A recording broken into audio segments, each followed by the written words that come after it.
Douglas, what are you doing? Come on, Douglas, what are you doing? This will be the final part of the Crossing the Kennebec series, and we have finally got the track across, the rail glued down to the bridge, and we're working on the abutments, we're working on the deck girder bridge and issues like that. And here's some stills of it before it goes.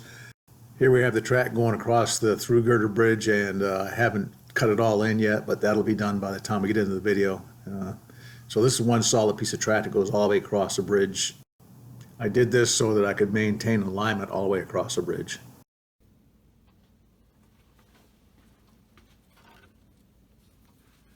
So we're getting this bridge scene at Augusta finished up here, and I've got the main bridge in here. I've got the track all super glued down on it. The track is the bridge is actually super glued to the abutments or bridge piers right here. They are going to be have some rust weathering and stuff done around that. The deck girder bridges that I think I thought were too long were not really too long. I just didn't have this main through girder bridge positioned right, which made these look like they were too long. The support for the other end of the deck girder bridge here that was made too high, I've modified that. It's drying right now, but I'm going to be installing that here, and then I'll be able to do the other bridge on the other side here, the deck girder bridge. Even though there's no track on it, it's not.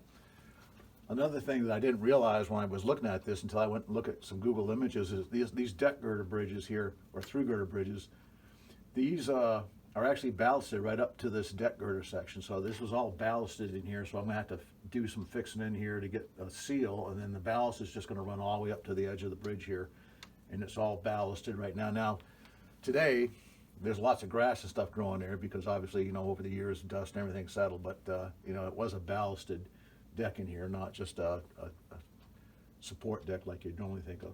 So the last thing I also have to do is over here in the, and hopefully I'm not blocking this because I can't really tell what I'm doing here or see it.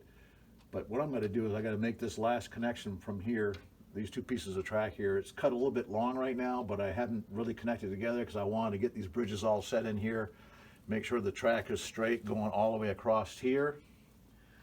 And then this curve, I've designed this layout, and I hopefully have, you know, 30-inch radius curves, but I think this curve here is going to be somewhere between 24 and 30 inches, and this is a little 24-inch track radius gauge, and if I put this in here, it's pretty close to that, but it might be a little bit above. But it's a short section of track, and I'll live with that 24 inches. There'll be trees and stuff here, so you won't notice that overhang or anything like that, and so we're getting there. So back up at the workbench here, you can see where I have cut down the support section for the deck girder bridge, and I've reconstituted the top of it. I don't know how I measure something and get that far off, but anyway, there we go. And then the other two things is the detailed signs for the bridge. It was a low clearance bridge, and so I had a low clearance sign, and it had that big broad sign telling you what the actual clearance was. So here we go. I have finished installing the bridge. There's the train I've been using to run back and forth here, and right here in this spot where the curve, this is bad engineering on my part, there's a curved turnout, there's a little bit of a grade, and I should have just made sure this whole shelf along here was the same height as what the bridge was, but because I didn't know what the bridge was going to be like, I ended up having a poor design. But I've been running the train back and forth for about the last hour and making adjustments, and I think we're pretty good to go right now.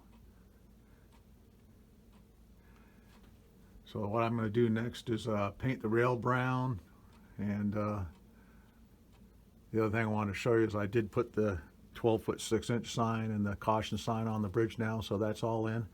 So essentially this is done. I'm probably going to put this together in a video. Oh, I know what I haven't finished yet. I haven't put the last bit of this in here, so that does need a little discussing about. So the piece right here that holds this girder bridge in, I've got some feet that have to go on here to adjust it, but so I cut the piece I'd originally made that was too high, and I said, you know, I was going to build a whole new piece, and I was like, I wonder if I can cut it. So I took a razor saw after measuring and determined I could cut it down. Now I got to figure out where I put the little pewter or cast metal feet like this. I got a whole bunch of them in like a medicine bottle, and I can't figure out where I stuck that piece, but that's the last part, to put that in there and put that other side of the bridge on there. Then I'm going to go ahead and paint all the track, ballast it up, and we'll actually get this whole area finished up here, all the scenery in here finished up. All right, we finally found the little bridge abutment pieces that I was looking for. They were actually in my tool holder and paint holder and glue holder, and I just was not seeing it because I hadn't rotated it far enough. But I just finished laying in the ballast, and it's all drying up, glued, and needs to dry up now. But we are pretty much done with this bridge now, so I can finish all the scenery up around it.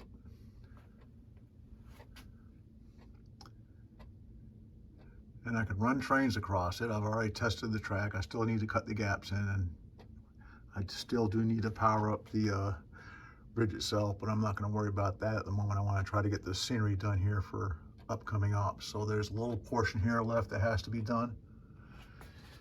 Scenery-wise, three businesses in there that I've talked about before.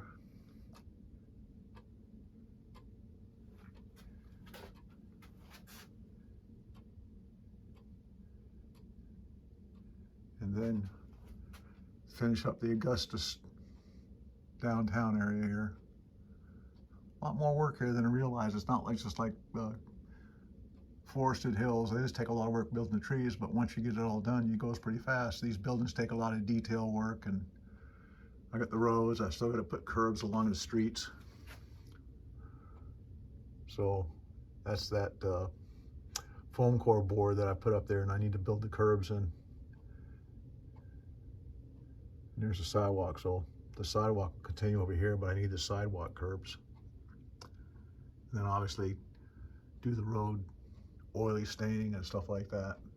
And then I got to do the parking lot over there that's also going to stand by as a station when I'm doing the older op sessions.